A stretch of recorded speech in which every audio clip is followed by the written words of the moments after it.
La Bible révèle que la fin de toute chose est proche et que Dieu appelle tout homme à pouvoir se réjouir de la seconde venue de Jésus-Christ. L'objectif de cette présentation est de vous préparer à être du nombre de ceux qui gardent les commandements de Dieu et le témoignage, la foi de Jésus-Christ. L'Apocalypse est le livre de la révélation de qui? Jésus-Christ. Amen. Et son objectif est de quoi? De révéler Jésus-Christ, n'est-ce pas? Amen. Et de manière intéressante, très chers amis, le 14e chapitre de ce livre nous apporte une description du retour du Christ. Je vous invite à vous rendre avec moi en Apocalypse, chapitre 14. Rendons-nous ensemble en Apocalypse, chapitre 14, et considérons là le verset 14. Apocalypse 14, verset 14. Et là, il est dit, « Je regardais encore, et voici, il y avait une nuée blanche, et sur la nuée, quelqu'un assis qui ressemblait au Fils de l'homme, ayant sur sa tête une couronne d'or, et en sa main une faux tranchante. » Voyez-vous, la première fois que Jésus est venu sur terre, Jean le Baptiste devait quoi? Il devait lui préparer la voie, n'est-ce pas? Le chemin. Amen. Pensez-vous qu'il en sera autrement lorsqu'il reviendra une seconde fois? Non, non. Car voyez-vous, le verset 6 à 12 du chapitre 14 de l'Apocalypse nous indique qu'un triple message doit être entendu avant le retour de Jésus que nous venons de lire au verset 14. Et ce message, ce triple message, celui comme suit. Et je commencerai à partir du verset 6 et nous le lirons ensemble. Et je vous invite à suivre avec moi dans vos Bibles cette lecture, très chers amis. Apocalypse 14, à partir du verset 6. Et je vis un autre ange qui volait au milieu du ciel, portant l'évangile éternel pour l'annoncer à ceux qui habitent sur la terre, à toute nation et tribu et langue et peuple, en disant d'une voix forte, « Craignez Dieu et donnez-lui gloire, car l'heure de son jugement est venue, et adorez celui qui a fait le ciel, la terre, la mer et les sources d'eau. » Et un autre ange le suivit en disant, « Elle est tombée, Babylone la grande ville, parce qu'elle a abreuvé toutes les nations du vin de la fureur de son impudicité. » Et un troisième ange les suivit en disant d'une voix forte, « Si quelqu'un adore la bête et son image, et s'il en prend la marque au front ou à la main, il boira aussi du vin de la colère de Dieu, du vin pur préparé dans la coupe de sa colère, et il sera tourmenté dans le feu et le soufre en présence des saints anges et de l'agneau. Et la fumée de leur tourment montera au siècle des siècles. Et ils n'auront aucun repos, ni le jour, ni la nuit, ceux qui auront adoré la bête et son image, et quiconque aura pris la marque de son nom. » C'est ici la patience des saints. Ce sont ici ceux qui gardent les commandements de Dieu et la foi de Jésus. Je pense que vous pouvez déjà comprendre la chose suivante, que les messages des trois anges font réellement partie des piliers et des fondements que le peuple qui doit préparer la seconde venue de Jésus doit avoir. Le peuple adventiste. Mes amis, si vous souhaitez être prêts pour le retour de Jésus, une bonne compréhension de ces avertissements sont nécessaires. Durant cette heure, nous allons considérer l'époque à laquelle ces messages doivent être donnés, ainsi que le contenu du premier de ces messages. Et veuillez noter tout d'abord avec moi que le troisième ange présente au monde la condition pour rencontrer Dieu en paix. Et quelle est cette condition? Quel est le peuple qui rencontre Dieu en paix? Quel est le peuple qui est qualifié de saint? Qu'est-ce que ce peuple? Quelles sont les caractéristiques de ce peuple, devrais-je dire? Il garde quoi? Les commandements de Dieu et la foi de Jésus. Le message du troisième ange présente la condition pour rencontrer Dieu en paix, mes amis. Et, comme nous l'avons vu, il s'agit des commandements de Dieu et de la foi de Jésus. Et je vous invite à garder cela à l'esprit, car cela est un point clé pour comprendre qu'est-ce que cet ange, quand est-ce du moins que cet ange commence à donner son message. Et de plus, le troisième ange, qu'est-ce qu'il fait? Il suit le deuxième ange, n'est-ce pas? Et cet ange ne donne pas son message lorsqu'il le présente. Il ne prononce pas, il ne proclame pas son message pendant que le second ange proclame son message. Car le texte nous dit qu'il le suit. Donc ces trois anges donnent leur message successivement. Notez cela. Et il en est de même pour l'ange qui vient avant le second, c'est-à-dire le premier. De même, il donne son message tout seul et le second va le suivre. Donc c'est dans ce sens-là que cela se passe. Et notez le graphique suivant qui va illustrer ce que je viens de dire, si vous ne l'avez pas compris. Voilà comment nous pouvons représenter la complémentarité des trois messages. Vous avez le premier ange qui part en premier et qui donne son message. Ensuite, il commence ici et il arrive là-bas. Et une fois qu'il est arrivé, le deuxième ange, il part et il le suit. Et le troisième ange fait pareil. D'accord? Ils proclament leur message distinctivement, séparément. Et en même temps, le fait qu'ils suivent le premier ange au même endroit où le premier ange vole, c'est-à-dire au milieu du ciel, ils passent au même endroit. Cela montre un autre aspect de cette complémentarité et cela montre l'unité, l'accord qu'il y a entre ces trois messages. Et c'est pour ça que nous pouvons dire le message des trois anges, bien qu'il s'agisse de messages distincts et séparés. Et lorsque nous arrivons au premier ange, mes amis, nous devons également dire, encore une fois, je le précise, que c'est bien seul que cet ange donne son message. Mais remarquez ce que l'apôtre Jean déclare. Il dit, je vis un autre ange qui volait par le milieu du ciel. Cela signifie, lorsqu'il dit que je vis un autre ange qui volait par le milieu du ciel, il avait déjà vu un ange auparavant. D'accord? Et où se trouve cet ange qu'il a vu auparavant? En Apocalypse, chapitre 8. Je ne sais pas si tout le monde est au courant de cela, mais nous allons établir la chronologie de ce message. Alors rendons-nous en Apocalypse chapitre 8 pour voir cet ange qu'il avait vu. Cet ange qu'il a vu et qui lui a fait dire, lorsqu'il a vu l'ange d'Apocalypse 14, 6, je vis un autre ange qui volait par le milieu du ciel. Apocalypse 8, verset 13. Lisons cela ensemble. Apocalypse 8, verset 13, où il est dit, puis je vis et j'entendis un ange qui volait par le milieu du ciel. Ah, voilà l'ange. Voilà l'ange qui vient avant l'ange numéro 1 d'Apocalypse 14. Et cet ange-là, il a dit quoi?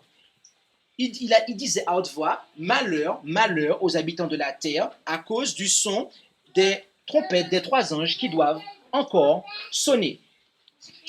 Mes amis, c'est... Pardon? Ok, quelle version que vous avez? Une seconde? Ok. Je vais faire une parenthèse dans mon message, et c'est bien que j'ai commencé en avance. Les Bibles, il faut savoir que les Bibles, toutes langues confondues, peuvent provenir de deux textes. Vous avez en grec le textus receptus, le texte reçu, et en hébreu le texte massorétique, le texte des Massorètes. Et le textus receptus et le texte des Massorètes, grec et hébreu, c'est les textes reconnus comme étant, pour ainsi dire, originaux. Et vous avez des manuscrits, grecs et hébreux, qui ont été trouvés dans des poubelles du Vatican après que les pionniers adventistes aient commencé à proclamer le message du premier ange, donc après 1844, j'ai oublié la date. Et en fait, ces textes-là ne sont pas les textes reçus. Et les versions Louis II, les versions peut-être Darby aussi, Enfin bref, beaucoup de versions, mis à part Osterwald, que j'utilise pour prêcher, que j'utilise pour traduire, mis à part la version Martin, mis à part la version Olivetan, que l'on n'édite plus et qu'on n'imprime plus, les autres versions, je parle du français, sont traduites de ces textes-là. Par exemple,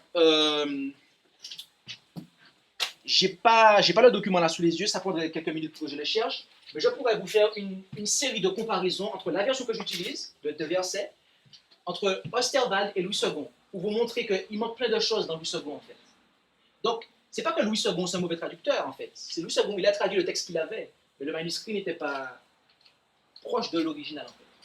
Donc, c'est pour ça que moi personnellement, je dis toujours aux gens que je prêche avec une Osterwald, que vous pouvez vous procurer sur le marché. Et j'utilise Osterwald. Alors je ne dis pas que les Bibles qui sont issues du Textus Receptus ou des textes massorétiques, les Bibles telles que celles-ci, sont parfaites. Je ne dis pas ça. Et des fois, je me sers d'autres versets. Comme vous avez pu le voir hier soir, j'ai cité Louis II 21, parce que ce verset-là correspondait à ce que le texte original voulait dire. Mais le plus souvent, j'utilise cette version-là, car en règle générale, c'est correct.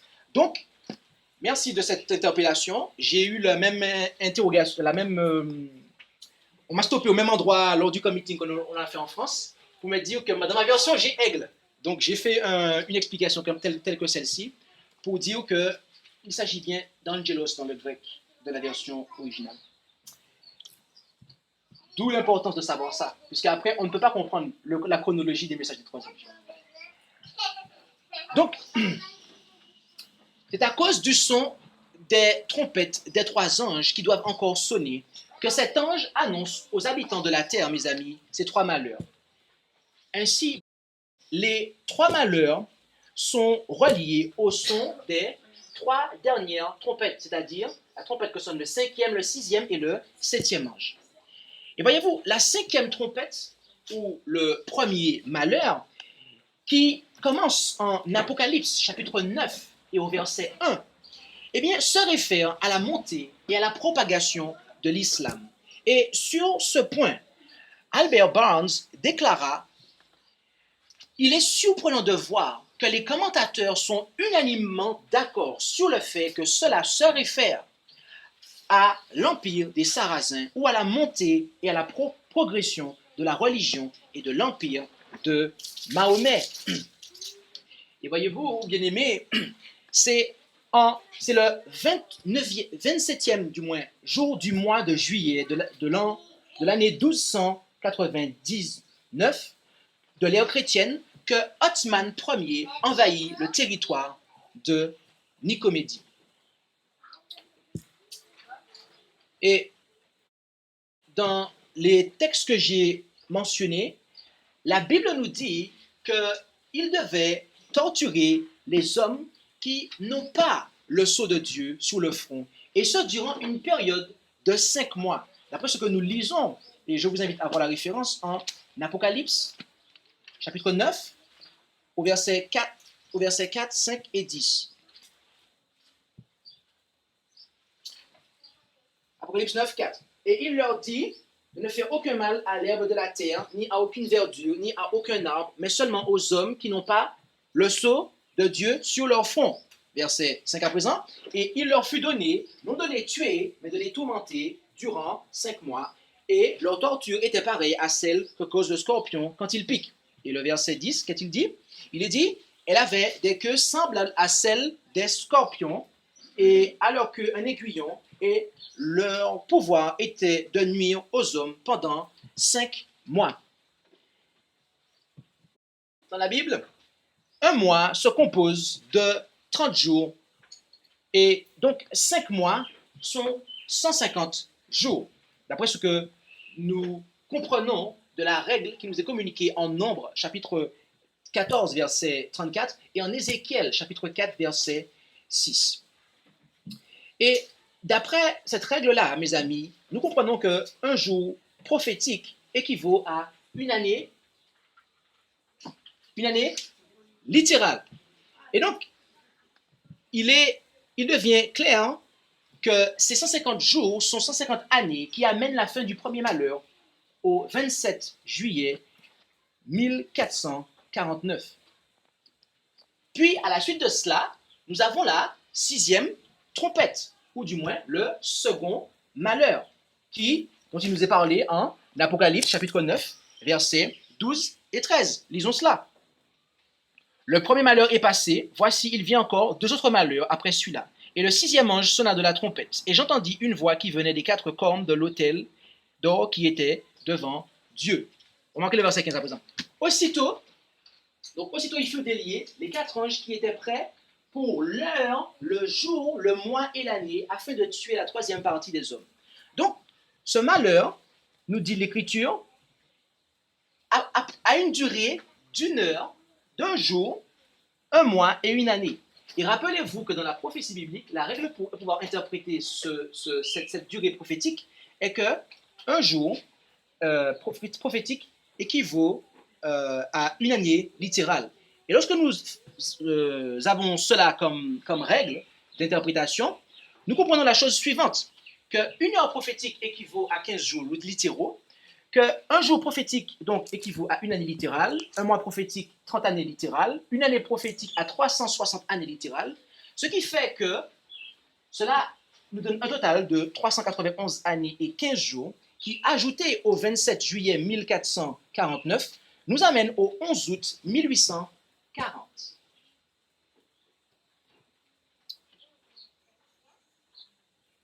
Voilà la date de la fin de ce second malheur, les amis. Et concernant cette date, il nous est dit par le pasteur Uriah Smith, un pasteur adventiste, dans le livre Daniel and Revelation, à la page 514 de la version 1909, le 11 août 1840, le sultan aurait volontairement abandonné son indépendance entre les mains des puissances chrétiennes. Puissance chrétienne qui était l'Angleterre, pour votre connaissance, parce qu'il ne le dit pas. Ces puissances chrétiennes étaient l'Angleterre, l'Autriche, la Prusse et la Russie. Donc, il aurait volontairement abandonné son indépendance entre les mains des puissances chrétiennes, tout comme 391 ans et 15 jours plus tôt, il l'avait reçu des mains de l'empereur chrétien Constantin XIII. Et donc, le 11 août 1840, nous arrivons à la fin du second malheur. Et rappelez-vous, mes amis, que l'ange d'Apocalypse, chapitre 8, verset 13, déclara qu'il devait y avoir combien de malheurs? 3 malheurs, c'est exact.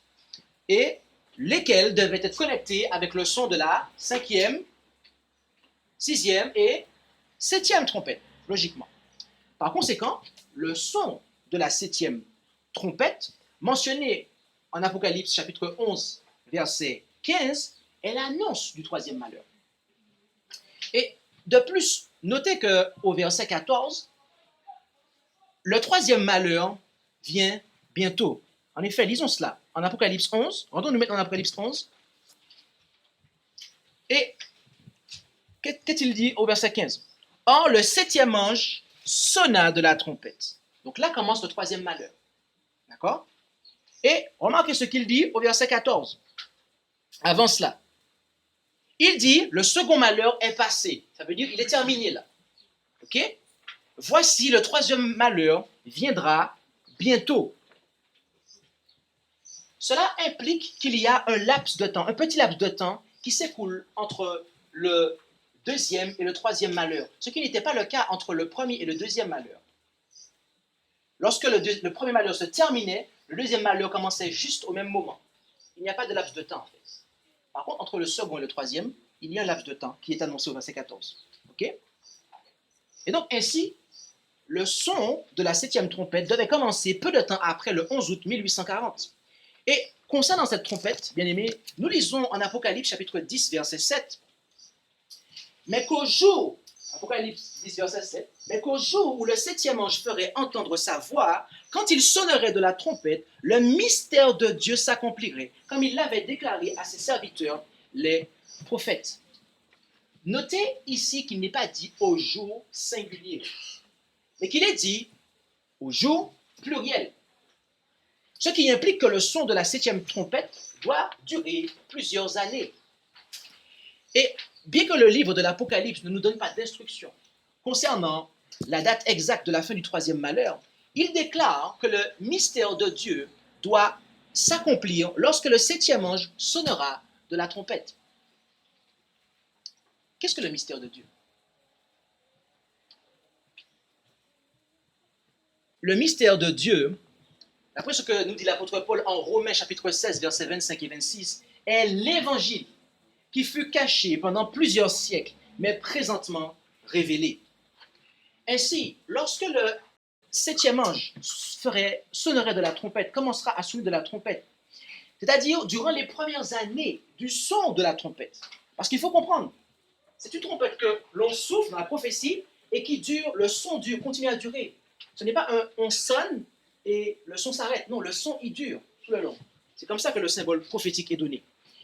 Et donc, durant les premières années du son de la trompette, le mystère de Dieu, l'évangile serait accompli. Mais mes amis, lorsque l'évangile est accompli, qu'est-ce que cela signifie en fait? Que l'évangile se termine? Qu'est-ce que cela implique en fait? Lorsque l'évangile, il n'y a plus d'évangile. Lorsque l'évangile est accompli. Cela signifie que le temps de probation se termine, mes amis. Le temps de probation est terminé. Lorsque l'on arrive à ce moment-là, mes amis, le temps de probation est terminé. Le salut n'est plus accessible. Et remarquez que lorsque le temps de probation sera terminé, il sera, bien évidemment entendu, inutile de prêcher l'évangile.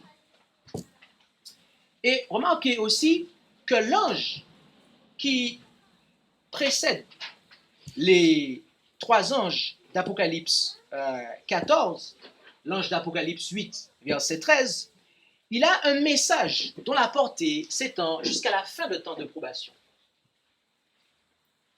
Nous avons un problème, car le premier ange d'Apocalypse 14 annonce l'évangile éternel. Et la moisson finale, quant à elle, elle a lieu après la proclamation du troisième ange. En fait, la conclusion à cela est qu'il s'ensuit que la fin du message du troisième ange d'Apocalypse 14 correspond à la fin du troisième malheur. Puisque Jésus revient juste après le message du troisième ange. Et lorsque Jésus revient pour moissonner, mes amis, c'est pour prendre l'essai avec lui. Donc le salut est terminé. Donc le troisième malheur s'arrête avec la fin du troisième ange. Apocalypse 14, verset 12. Le troisième ange termine son message. J'y viendrai. Très bonne question.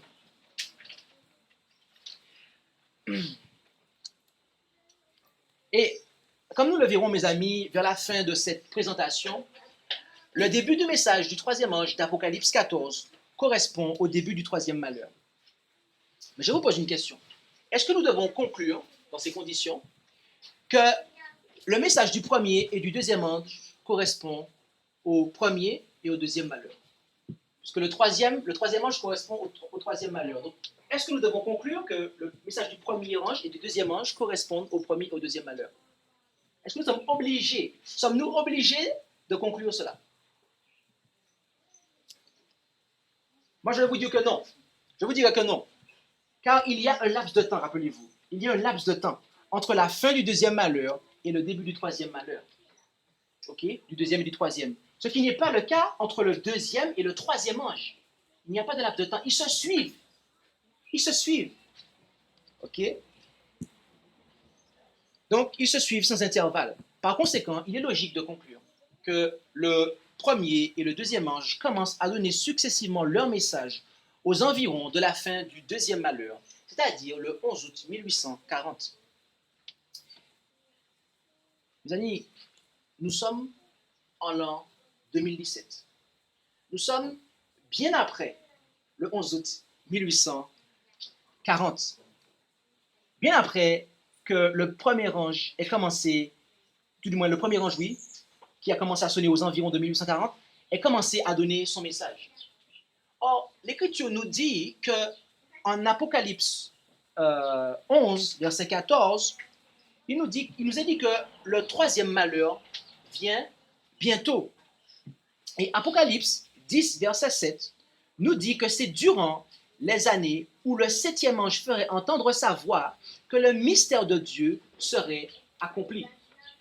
Ce qui correspond à la fin du temps de probation. Vous suivez jusque-là? Mes amis, vous et moi vivons à la fin de l'histoire de ce monde. Et à moins que nous ne prenions garde à ces trois messages de l'Apocalypse 14, à moins que nous ayons une bonne compréhension de ces trois messages, nous nous préparons à perdre notre vie éternelle. Car c'est le message que Dieu envoie pour nous préparer. Rappelez-vous que les gens qui n'ont pas accepté le message de Jean-Baptiste n'ont pas pu accepter le Christ comme leur Seigneur et Sauveur. Tous ceux qui rejetteront l'un de ces trois messages ne pourront pas trouver Christ en paix lorsqu'il reviendra. Lorsque vous lisez Éphésiens 4, l'apôtre Paul dit qu'il y a les pasteurs, docteurs, évangélistes. Pourquoi? Pour la prédication de l'évangile, pour exhorter, pour édifier l'Église. Donc, l'œuvre de l'évangélisation a été confiée à qui? À des hommes, et pas à des anges. Et pourtant, en Apocalypse 14, nous avons des anges qui prêchent. Qu'est-ce que cela signifie? Voyez-vous, le terme qui est traduit par ange en Apocalypse 14 vient du grec angelos. D'accord? Et angelos a pour signification un messager, tout particulièrement un ange et par implication un pasteur ou un messager. Et cela est intéressant car dans la version Darby que je vais citer, voyez-vous, je cite une version Darby. Dans la version Darby de Luc qui s'affiche, Luc 7, versets 24 et 27, nous lisons concernant les disciples de Jean-Baptiste qui sont allés voir Jésus, et lorsque les angelos de qui? De Jean, Jean le Baptiste, s'en furent allés. Donc les messagers, ils ont traduit les traducteurs là. Tous les traducteurs, ils n'ont pas mis ange. Aucune version ne met ange. Ils mettent messager. Et pourtant c'est angelos. D'accord? S'en furent allés. Ils se mirent à dire de Jean aux foules. Qu'êtes-vous allés voir au désert? Donc c'est là, c'est Jésus qui parle. Un roseau agité par le vent, verset 27. C'est ici celui dont il est écrit, voici, j'envoie, et Jésus lui-même dit, mon angelos, devant ta face, lequel préparera ton chemin devant toi. Et nous retrouvons également nous retrouvons également angelos appliqué à des êtres humains dans Luc 9, verset 52, et en Jacques 2, verset 25. Donc, ange peut impliquer des messagers humains et pas forcément des anges littéraux. Et donc, nous comprenons qu'en Apocalypse 14, étant un livre prophétique, la Bible est en train de présenter des messagers humains qui annoncent ces messages pour préparer les gens au retour de Jésus. D'accord? Ce qui n'annule pas le fait que des anges littéraux aussi sont à charge dans le ciel de faire avancer ce message. Maintenant, après avoir fait cette longue introduction, que peut-être certains d'entre vous connaissent, peut-être que certains d'entre vous ne connaissaient pas ce fondement historique qui établit le temps et les circonstances de ce triple message. Rentrons dans l'étude et la compréhension du message du premier ange à présent. Le premier ange commence en disant, enfin du moins, nous lisons tout d'abord concernant le premier ange, en Apocalypse 14, qu'il est dit qu'il vole par le milieu du ciel. Voyez-vous, le troisième et le deuxième ange, comme je vous l'ai montré au départ, ils volent. Le premier ange vole au milieu du ciel, et donc le deuxième et le troisième ange qui le suivent également volent par le milieu du ciel.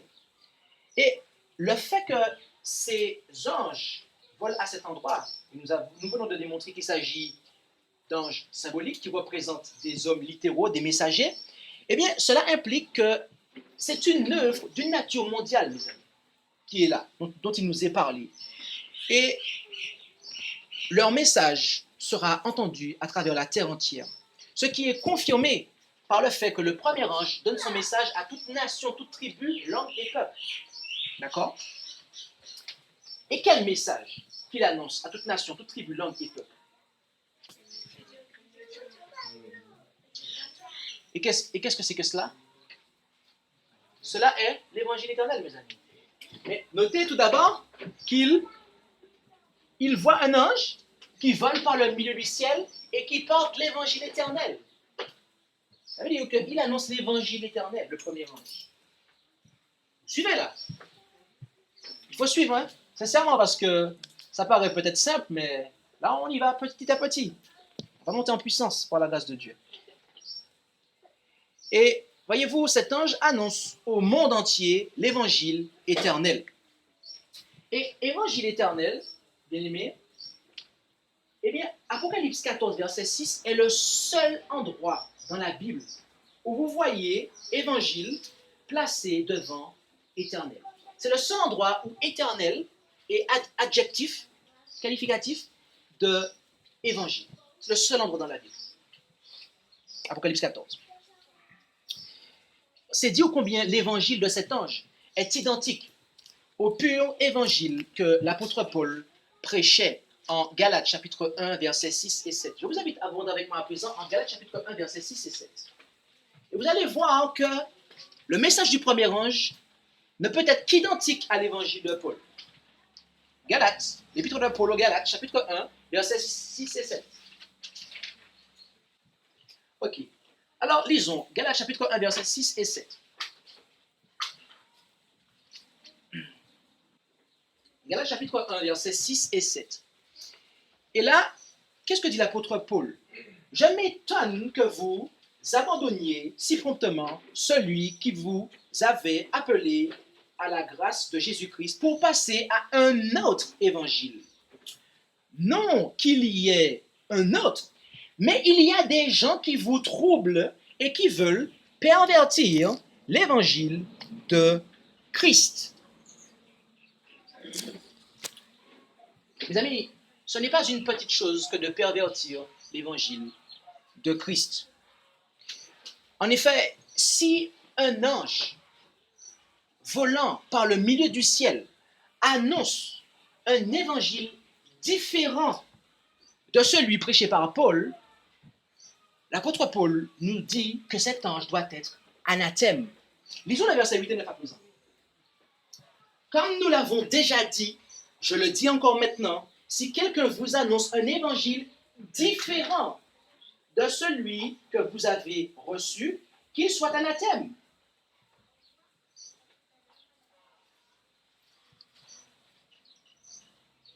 Et je n'ai même pas lu le verset 8, je crois.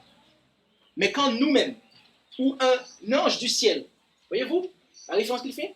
Vous annoncerez un évangile différent de celui que nous vous avons annoncé, qu'il soit anathème. Et comme nous vous l'avons déjà dit, donc il se répète. Lorsqu'on vous dit quelque chose une fois, mes amis, c'est que la chose est importante. Mais lorsqu'on vous répète quelque chose deux fois, mes amis, n'est-ce pas absolument important? N'est-ce pas de la plus grande importance? En vérité, je vous le dis. C'est comme ça que Jésus parlait. Il répète quelque chose deux fois pour vous dire que cela ne va pas bouger. Cela est dit. Voyez-vous? Et le terme traduit ici par anathème vient du grec anathema, lequel peut être traduit par bannir ou excommunier. Ça veut dire que vous ne devez plus avoir de communion fraternelle avec. Ok? Autrement dit, les croyants en l'évangile éternel ne doivent pas avoir de communion avec ceux qui annoncent un évangile différent de celui prêché par l'apôtre Paul. Est-ce que vous suivez jusqu'ici, mes amis? Alors, je vous pose la question suivante. Quel était l'évangile prêché par l'apôtre Paul? Je vous invite à abonder avec moi en Romains chapitre 1, verset 9.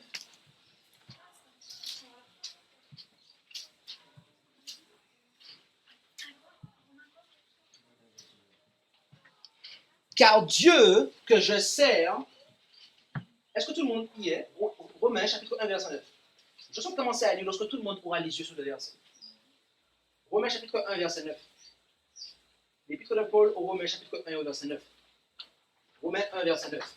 Car Dieu que je sers en mon esprit dans l'évangile de son Fils m'est témoin que je fais sans cesse mention de vous. Mes amis, l'évangile que l'apôtre Paul a prêché était l'évangile du Fils de Dieu, de Jésus-Christ, Fils de Dieu. Et l'évangile que l'apôtre Paul a prêché, cet évangile donc, que je viens de vous qualifier ainsi, était le même évangile que les apôtres ont entendu prêcher, ont entendu et que eux-mêmes ont prêché durant les 3 ans et demi du ministère du Christ et même après. Comment puis-je dire cela?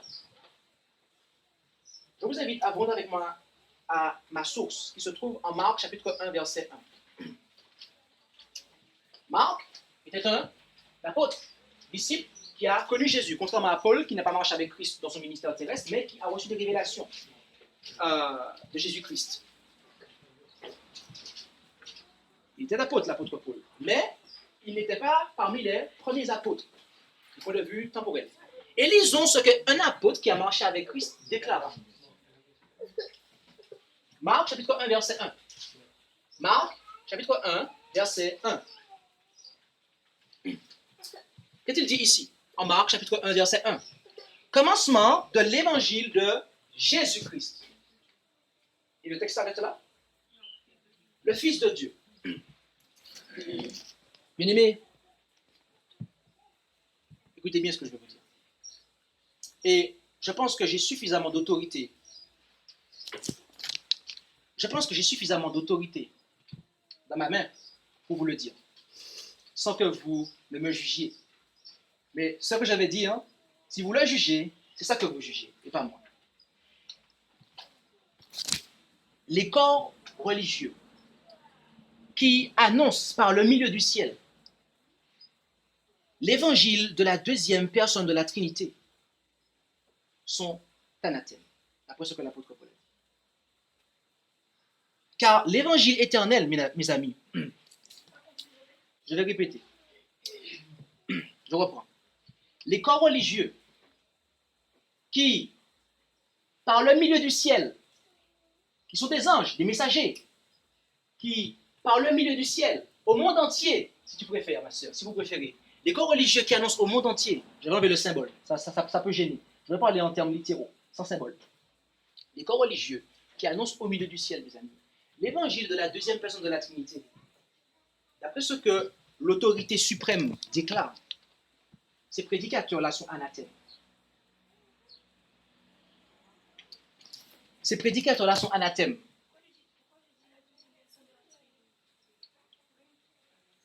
L'évangile éternel est l'évangile du Fils de Dieu. C'est l'évangile du Fils de Dieu.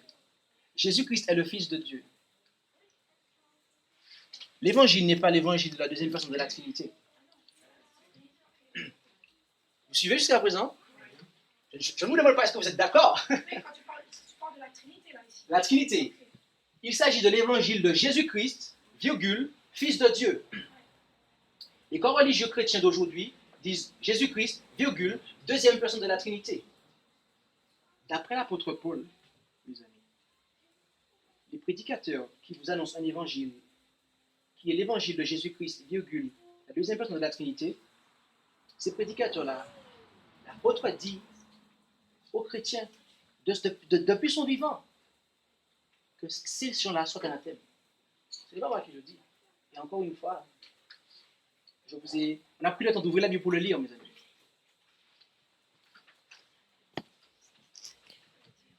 Les corps religieux qui annoncent au monde entier l'évangile de la deuxième personne de la Trinité sont anathèmes, car l'évangile éternel est celui du Fils de Dieu.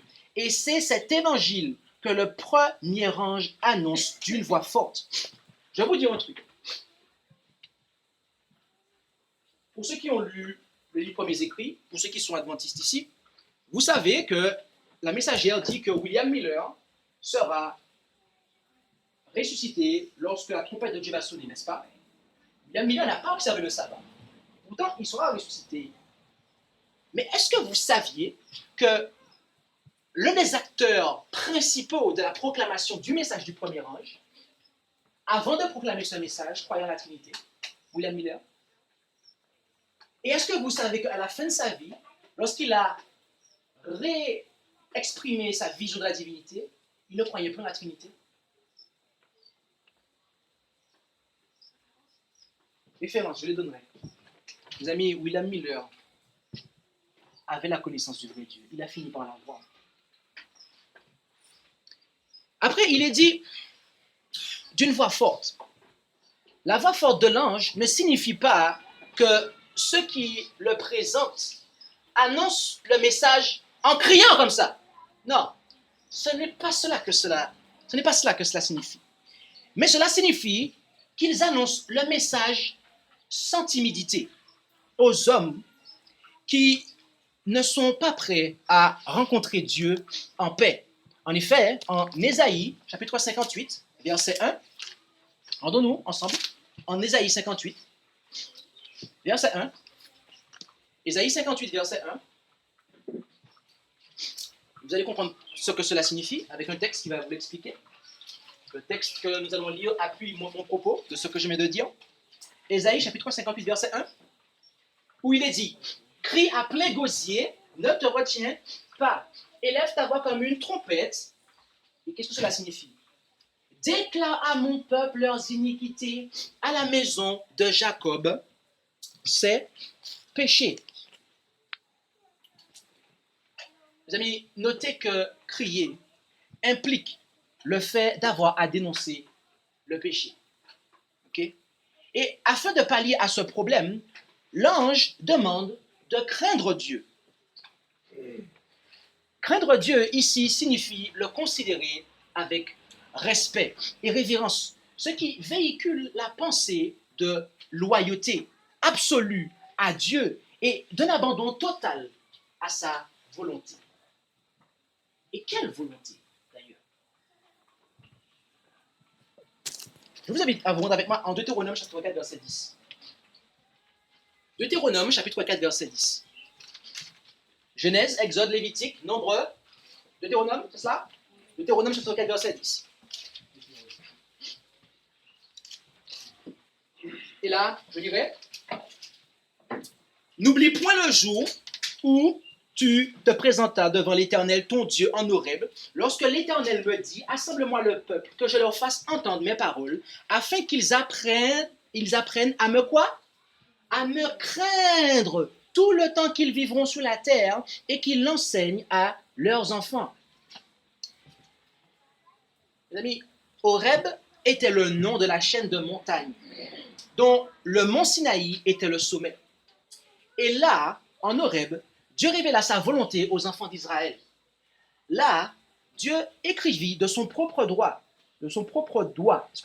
sur des tables de pierre, les 10 paroles de l'Alliance, les 10 commandements, c'est-à-dire sa loi. Et donc, on comprend pourquoi l'ange agit ainsi, pourquoi d'une voix forte, il appelle le monde à craindre Dieu. En fait, il appelle le monde à obéir à Dieu. Et rappelez-vous que lorsque le texte dit avec une voix forte, c'est forcément pour dénoncer le péché. Voilà l'implication. Et donc, lorsqu'il dit de craindre Dieu, c'est parce qu'il y a des gens qui n'observent pas la loi de Dieu. D'accord? Vous avez compris mon propos, merci. Et, mes amis, lorsque vous savez que les 2 premiers commandements de cette alliance portent sur l'adoration, vous comprenez pourquoi, plus loin dans le message, il est dit d'adorer celui qui a fait les cieux et la terre. Il est question d'adoration, en fait. Le premier ange nous amène dans l'adoration de celui qui a fait les cieux et la terre et les sources d'eau. Et donc, le message du premier ange, mes amis, est un appel à abandonner le culte des idoles matérielles et spirituelles, afin de revenir au culte du Dieu créateur. Et à la suite de ça, il continue en disant « Donnez-lui gloire ». Donner gloire à Dieu signifie de reconnaître la majesté du caractère de la personne de Dieu. Et l'apôtre Paul nous dit qu'il existe 2 domaines dans lesquels nous devons donner gloire à Dieu. En effet, en 1 Corinthiens chapitre 6, verset 20, la première épître de Paul aux Corinthiens, au chapitre 6 et au verset 20.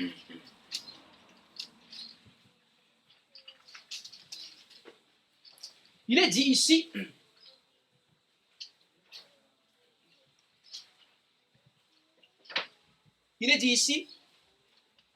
car vous avez été rachetés à un grand prix. Glorifiez donc Dieu en votre corps et en votre esprit qui appartiennent à Dieu. Donc, glorifier Dieu dans son corps et dans son esprit. Voilà deux domaines dans lesquels l'ange nous appelle à donner gloire à Dieu.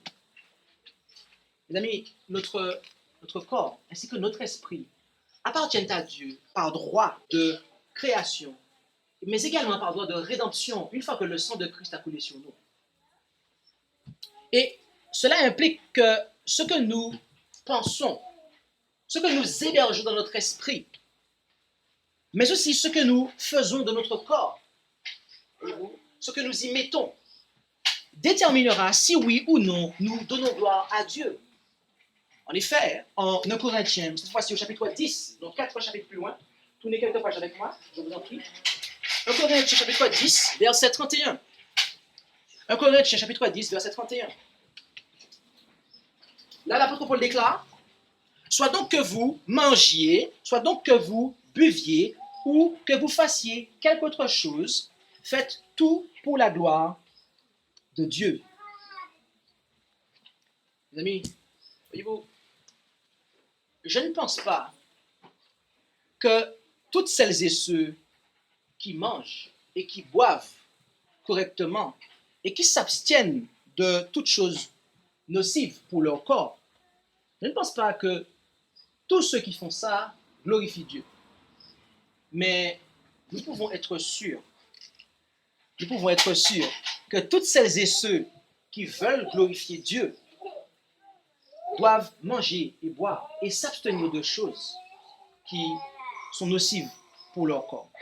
Voyez-vous, il y a beaucoup de gens qui observent la réforme sanitaire mais qui ne sont pas sauvés. Mes amis, lorsque le premier ange vous appelle à craindre Dieu et à lui donner gloire, vous devez comprendre que prendre soin de votre esprit et de votre corps, c'est ce que Dieu vous demande de manière à pouvoir le glorifier. Et la raison pour laquelle tout être humain est appelé à craindre Dieu et à lui donner gloire est que l'heure de son jugement est venue. Il ne s'agit pas ici du jugement exécutif, c'est-à-dire qu'on applique la peine du jugement qui a été rendu, ou si vous préférez, l'application de la sentence. Et savez-vous pourquoi il ne peut pas s'agir du jugement exécutif? Dans le monde protestant, lorsqu'on voit jugement, on pense tout de suite à la sentence finale. On pense tout de suite forcément à la fin du monde. Et c'est pour ça que les protestants ont du mal à comprendre que le jugement commence avant la fin du monde. Mais savez-vous pourquoi il ne s'agit pas de la sentence finale? Je vais vous dire un truc. Le jugement exécutif ne peut pas avoir lieu durant le temps de probation. Or, comme nous l'avons vu au départ, le temps de probation se termine à quel moment? À la fin du 3e message. Or, nous sommes au premier ange, et il dit que le jugement de Dieu vient. Donc, première raison, c'est la première raison pour laquelle ce ne peut pas être le jugement exécutif. D'accord? La deuxième raison est que le premier ange appelle tout être humain à craindre Dieu et à lui donner gloire. Ce qui implique que le salut est encore accessible. Ok? Donc, c'est quasiment similaire au premier point que nous avons soulevé, mais c'est légèrement différent. Mais le troisième point, mes amis, est que le terme qui a été traduit par jugement en Apocalypse 14, verset 6, vient du grec krisis. Et ce terme se démarque du terme traduit par jugement en Apocalypse 17, verset 1, qui est krima. Et là, je vais vous lire Apocalypse 17, verset 1, depuis la Louis II, où il est dit, puis un des 7 anges qui tenait les 7 coupes vint et il m'adressa la parole en disant, viens, je te montrerai le jugement, et ici ce n'est pas krisis, comme dans Apocalypse 14, 6, mais c'est krima, le terme grec qui est employé. D'accord? Et dans la Louis II, c'est jugement. Mais dans ma version, je n'ai pas pu citer ma version, parce que ma version, il ne dit pas jugement. Mon traducteur, il a compris le sens. Donc, il a mis quelque chose comme la sentence ou quelque chose comme ça. Mais les Louis II, ils mettent jugement. Donc, j'ai cité pour vous faire comprendre que on peut mettre jugement, on peut mettre pour krisis et krima jugement, mais c'est deux notions différentes. D'accord? Le jugement de la grande prostituée qui est assise sur les eaux. D'accord? Et voyez-vous, Crima exprime la punition qui est imposée suite au verdict coupable rendu lors d'un procès, alors que Chrysis exprime l'instruction du jugement ayant lieu lors d'un procès afin de déterminer la culpabilité ainsi que la punition. Et voilà, mes amis, les trois raisons pour lesquelles le jugement qui est annoncé par l'ange d'Apocalypse 14, verset 6, n'est pas le jugement exécutif, mais le jugement investigatif, l'instruction du jugement. Ainsi, le jugement annoncé par le premier ange n'est pas l'exécution, mais l'instruction du jugement. Et lorsque nous disons cela, on pourrait croire que l'instruction du jugement commence en même temps que l'œuvre du premier ange. D'accord? Puisque le premier ange dit que l'heure de son jugement est venue. Mais pensez-vous que le premier ange, lorsqu'il commence à donner son message, lorsqu'il commence son œuvre de proclamation, pensez-vous que lorsqu'il commence, le jugement commence en même temps que lui? Mes amis, lorsqu'on vous convoque au tribunal, qu'est-ce qui se passe? On vous envoie une convocation avant. D'accord. Mes amis, le premier ange, c'est la convocation pour le tribunal. Dieu a averti et il dit, d'accord, on envoie une convocation avant l'instruction du jugement pour faire part que l'instruction va commencer. Et le premier ange, l'œuvre du premier ange, est la convocation qui précède l'ouverture de l'instruction mentionnée en Apocalypse 11, verset 19. Là, en Apocalypse 11, verset 19, on voit l'instruction commencer. Apocalypse 11, 19. Et qu'est-ce qui se passe ici?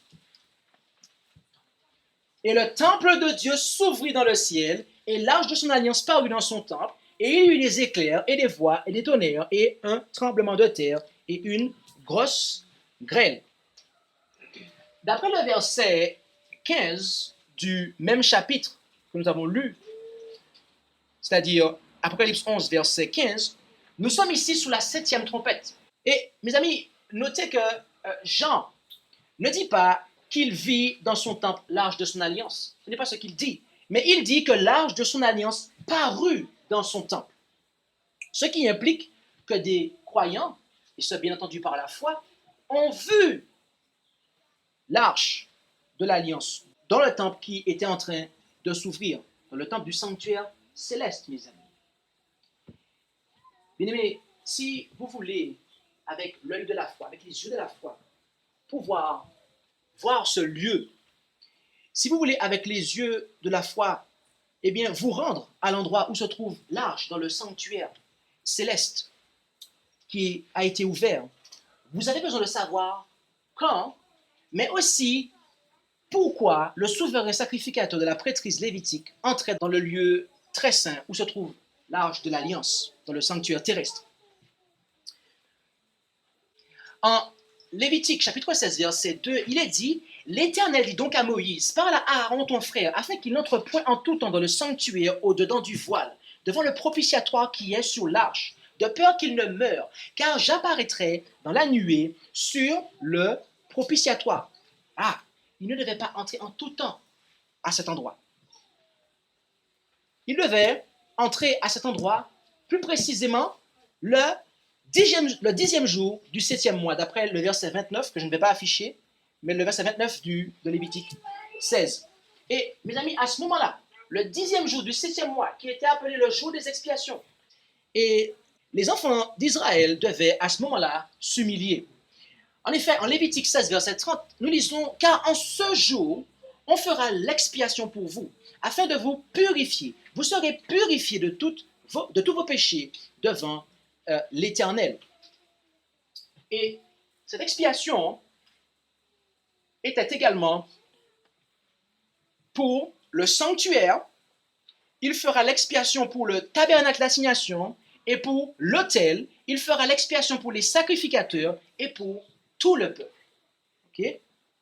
On a commencé à voir ça avec Pasteur David ce matin, qu'il y a différentes expiations, que ce soit par vie, lieu saint, lieu très saint, et même lors du jour des expiations, il y avait plusieurs éléments à expier, ou du moins pour lesquels il fallait faire l'expiation. Et voyez-vous, cette œuvre d'expiation ou de purification était le dernier service de la prêtrise lévitique. Et, bien aimé, comme pour le type, la réalité a également besoin d'une expiation, ou si vous préférez, d'une purification. Et de manière intéressante, nous avons une prophétie concernant cela en Daniel chapitre 8, verset 14, qui nous dit jusqu'à 2300 soirs et matins, et puis le sanctuaire sera purifié. Donc nous devons comprendre cela pour savoir quand est-ce que la réalité sera purifiée. Lorsque vous lisez minutieusement le chapitre 8 de Daniel, vous vous rendez compte que l'ange ne donne pas d'informations concernant le commencement de cette période. Okay? Mais lorsque Gabriel revient en Daniel chapitre 9, eh bien, celui-ci lui donne davantage d'informations à ce moment-là. Et cette fois-ci, je vous invite à prendre vos Bibles parce que je veux que vous suiviez, c'est un verset important. En Daniel chapitre 9, versets 24 et 25. Daniel 9, versets 24 et 25. Là, il dit 70 semaines sont déterminées. Ici, le terme hébreu signifie retrancher. D'accord? 70 semaines sont déterminées sur ton peuple et sur ta ville sainte, pour enfermer la rébellion, pour sceller les péchés et pour expier l'iniquité, pour amener la justice éternelle, pour sceller la vision et le prophète et pour oindre le Saint des Saints. Sache-le donc et comprends. Depuis l'émission de la parole ordonnant de retourner et de rebâtir Jérusalem jusqu'au Christ, le conducteur, il y a 7 semaines et 62 semaines. Les places et les fossés seront rétablis, mais en un temps fâcheux. D'après la règle d'interprétation que je vous ai exposée tout à l'heure en Nombre 14, verset 34, ainsi qu'en Ézéchiel 4, verset 16, nous comprenons qu'un jour prophétique équivaut à une année littérale. Ce qui nous conduit à conclure que les 70 semaines sont 490 années littérales et les 69 semaines prophétiques sont 483 années littérales. Mes amis, 490 années ont été accordées pour mettre fin à la rébellion du peuple juif. Et notez que ces années furent retranchées, comme nous l'avons vu, au verset 24 de Daniel 9. Et les 2300 jours prophétiques, mes amis, sont l'unique période desquelles cela peut être retranché, lesquelles sont en réalité 2300 années littérales. Et en plus de cela, les 483 années commencent avec le commandement qui ordonne de rebâtir Jérusalem. Et si nous savons quand est-ce que cela a été promulgué, nous saurons quand est-ce que vont commencer les 2300 années. Et voyez-vous, l'histoire nous dit quand est-ce que cela a eu lieu. Donc, je vais vous faire une petite lecture rapidement. Ce n'est pas une référence, mais c'est mon résumé pour que ça aille plus vite. Le décret que l'on trouve en Esdras chapitre 7, versets 13 à 26, fut émis par le roi perse Artaxerxès durant l'automne de l'année 457 avant Jésus-Christ. Et lorsque vous ajoutez maintenant à 457, lorsque vous ajoutez 2300 années, vous arrivez en quelle année? 1844. Et en plus de cela, comme le sanctuaire terrestre était purifié le 10e jour du 7e mois de l'année juive, nous pouvons conclure que la purification du sanctuaire céleste devait commencer le 10e jour du 7e mois de l'année juive en 1844. Et cela se tient. Parce que si vous étudiez la réalité des fêtes juives en Jésus-Christ, vous voyez que toutes les fêtes du printemps, que ce soit Pâques, les Jeux agités, toutes les fêtes ont été accomplies au jour et à l'heure dans la vie de Jésus. Donc toutes les fêtes de l'automne, qui sont la fête des trompettes, et justement, la fête des trompettes correspond à la proclamation des Minérites, le jour des expiations, comme nous le voyons, commence le 10e jour du 7e mois, donc le 22 octobre 1844, et la fête des tabernacles, votre connaissance. Après, pensez-vous la fête quelle sera la réalité de la fête des tabernacles? On l'a vu tout à l'heure en Apocalypse 14, verset 14. Jésus revient pour la moisson. Et oui, et à la fête des tabernacles, c'est la fête de la moisson. Vous avez la fête des tabernacles. Son antitype, c'est le retour de Jésus.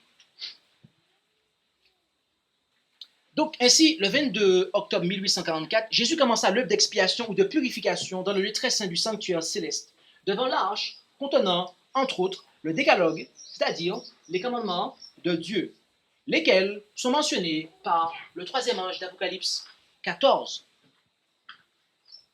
Par conséquent, bien-aimés, le 22 octobre 1844, le troisième ange commença son œuvre, en même temps que le son de la 7e trompette qui annonce le 3e malheur. Et il me reste 1 minute, et j'ai encore des choses à vous dire. Est-ce que vous pouvez m'accorder encore maximum 15 minutes? Oui? Ok, continue. Car à présent, nous devons parler d'un point important, qui est, je ne l'ai pas affiché, mais voilà, vous avez le résumé ici. Nous devons parler du jugement investigatif et voir comment la Bible nous présente cela. Et là, nous arrivons au cœur du message. Concernant l'entrée de Jésus dans le lieu très saint du sanctuaire céleste, le prophète Malachie rapporte que « Voici, je vais envoyer mon messager » en Malachie 3, versets 1 à 6, « et il préparera la voie devant toi. Et soudain entrera dans son temple le Seigneur que vous cherchez et l'ange de l'alliance que vous désirez. Voici, il vient, a dit l'Éternel des armées. Et qui pourra soutenir le jour de sa venue? Et qui pourra subsister quand il paraîtra? Car il sera comme le feu du fondeur et comme la potasse des foulons. Il sera assis, fondant et purifiant l'argent. Il purifiera les fils de Lévi et les affinera comme on affine l'or et l'argent. Et ils seront à l'Éternel. Et ils présenteront des offrandes dans la justice. Alors, l'offrande de Juda et de Jérusalem sera agréable à l'Éternel, comme aux jours anciens, comme aux années d'autrefois. Et je m'approcherai de vous pour le jugement. Et je me hâterai de témoigner contre les enchanteurs, contre les adultères et contre ceux qui jurent faussement, contre ceux qui retiennent le salaire du mercenaire, qui oppriment la veuve et l'orphelin, et qui font tort à l'étranger, et qui ne me craignent pas, a dit l'Éternel des armées. Car je suis l'Éternel, je ne change pas. Et vous, enfants de Jacob, vous n'avez pas été consumés. D'après ces versets, en rentrant dans le lieu très saint du sanctuaire céleste, Jésus, et ce le 22 octobre 1844, Jésus entrait dans ce lieu pour, premièrement, purifier son peuple, afin que celui-ci puisse rendre une obéissance parfaite à la loi de Dieu. Car, je vous précise, je vous rappelle, si vous ne le savez pas, que l'œuvre d'expiation ne concerne que le peuple de Dieu. Okay. Et deuxièmement, il y rentrait pour juger et témoigner, d'après ce que je résume un peu ce qu'on a vu dans Malachie, pour juger ou témoigner contre ceux qui n'obéissent pas à la loi de Dieu. Okay? Et pour sa part, décrivant le même événement, Daniel écrivit, en Daniel 7, verset 13, que je regardais dans ses visions de la nuit, et je vis comme le Fils de l'homme qui venait sous les nuées des cieux, et il vint jusqu'à l'ancien des jours, et on le fit approcher de lui. Maintenant, considérons le verset 10, qui exprime la raison pour laquelle le Fils de l'homme est venu sous les nuées des cieux vers l'ancien des jours. Quelle en est la raison? Verset 10, un fleuve de feu sortait et se répandait de devant lui. 1000 milliers le servaient et 10 000 millions se tenaient devant lui. Le jugement se tint. Et là, prêtez bien attention à la chose suivante. Les livres furent ouverts. Ah, lorsqu'il y a un jugement, il y a des livres qui sont ouverts. Le jugement investigatif dont nous parle le premier ange, des livres sont ouverts, mes amis. D'après ces versets, lorsque Jésus se rendit vers son Père le 22 octobre 1844 dans le lieu très saint du sanctuaire céleste, ce fut pour juger d'après ce qui était écrit dans des livres.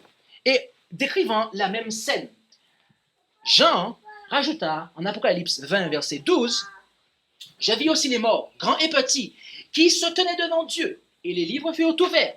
On ouvrit aussi un autre livre, celui qui est le livre de vie.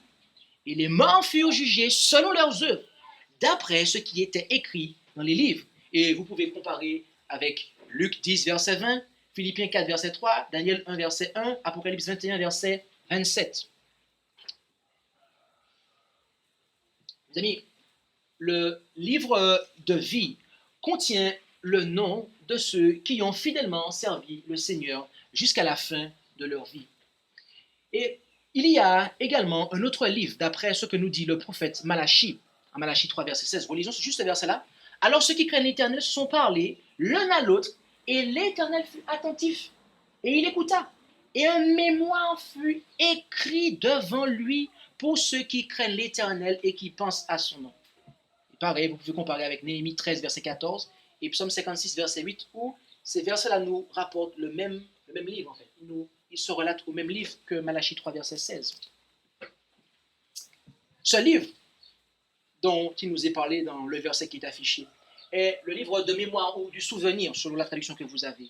Eh bien, ce livre est le récit des fidèles paroles et actions de ceux qui ont leur nom écrit dans le livre de vie. Et bien entendu, il s'ensuit que les paroles inutiles que nous prononçons, les actions infidèles que nous commettons, sont également enregistrées, selon ce qui nous est dit en Ecclésiaste chapitre 12, verset 14. Car Dieu fera venir toute œuvre en jugement avec tout ce qui est caché, soit bien, soit mal. Ainsi, mes amis, l'œuvre du jugement dans laquelle Jésus est impliqué avec son Père depuis le 22 octobre 1844 est bel et bien un jugement investigatif et, comme je vais vous le démontrer à présent, qui ne concerne que le peuple de Dieu. Okay? Ça, c'est la preuve du Nouveau Testament. Mais dans ce Testament, cela ne concernait que Israël. Et ici, l'apôtre Pierre nous dit, et surtout par qui commence le jugement? Parce que le jugement investigatif va s'étendre aussi aux païens, mais cela aura lieu durant les 1000 ans. Mais là, l'apôtre Pierre dit quoi? Il dit, car le temps vient où le jugement doit commencer par la maison de Dieu. Et s'il commence par nous, quelle sera la fin de ceux qui n'obéissent pas à l'évangile de Dieu?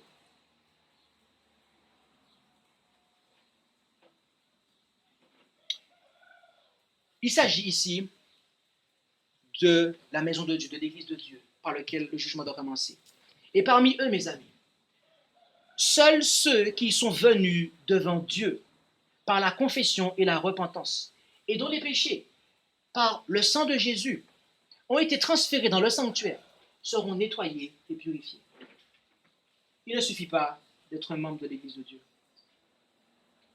Il ne suffit pas d'être slamé. Faut-il encore que vous fassiez l'œuvre qui vous est demandé de faire? Comme nous n'aurons pas le temps de le traiter lors de ce grand meeting, mais le jugement investigatif des méchants est une œuvre distincte et séparée qui, tout comme le jugement exécutif, aura lieu ultérieurement.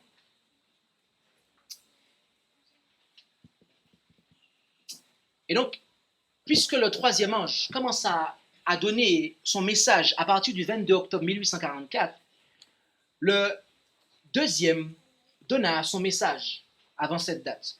Et par conséquent, le premier également. Mes amis, étant donné qu'à partir, et là nous concluons, la conclusion est là. Étant donné qu'à partir du 22 octobre 1844, le temple de Dieu s'ouvrit dans le ciel et que l'arche de son alliance parut, d'après ce que nous avons lu en Apocalypse chapitre 11, verset 19, et que la Bible nous montre que cet événement devait avoir lieu sous le son de la 7e trompette. Merci Reine-Marie. Nous devons reconnaître que le troisième malheur, ou le son de la 7e trompette, commença en cette même date, c'est-à-dire le 22 octobre 1844. Mais il y a plus. Lorsque Jésus aura terminé son œuvre de médiation, de purification et de jugement, le temps de probation où le mystère de Dieu sera accompli. Et cela, mes amis, doit arriver au jour où le 7e ange fera entendre sa voix, quand il sonnera de la trompette, c'est-à-dire durant les premières années du son de la trompette. Mes amis, nous vivons dans ce temps, c'est-à-dire dans les premières années du son de la 7e trompette. Et bientôt, Jésus terminera son œuvre de médiation, d'intercession, de purification et de jugement. Son œuvre solennelle de souverain sacrificateur. Et à tout moment, bien-aimés, votre cas, mon cas, peut passer en jugement. À tout moment, votre cas peut être étudié. Votre vie, votre caractère, votre conduite, ainsi que vos motivations peuvent à tout moment être pesées dans les balances du sanctuaire céleste. Et mes amis, il serait dommage que l'un d'entre nous, que quelqu'un qui soit assis ici, soit déclaré être trop léger. Il serait dommage que l'un d'entre nous soit déclaré trop léger alors que Jésus a donné sa vie sur la croix du Calvaire, afin que cela n'arrive pas. Il serait vraiment dommage, mes amis. C'est pour cela que si jusqu'à présent, vous avez vécu dans le péché, c'est pour cela que si jusqu'à présent, vous avez vécu dans le péché et que vous vous êtes repenti, mais que vous êtes retombé dans le péché, mes amis, je vous invite à donner votre vie à Jésus. Et je vous invite à vous humilier, à humilier votre âme et à vous rendre avec moi au trône de la grâce afin d'obtenir miséricorde et de trouver grâce pour être secouru dans le temps convenable. Car, mes amis, nul d'entre nous n'est condamné à être jugé coupable. Nous avons tous cette possibilité de pouvoir nous conformer au message du premier ange et de nous préparer à cette œuvre. Amen. Merci d'avoir écouté cette présentation avec intérêt. Pour plus d'informations, consultez notre site internet lereste.org et suivez-nous sur Facebook ainsi que sur YouTube à @lereste. Vous pouvez aussi nous contacter par email à info@lereste.org ou par téléphone au +33 6 12 60 13 69.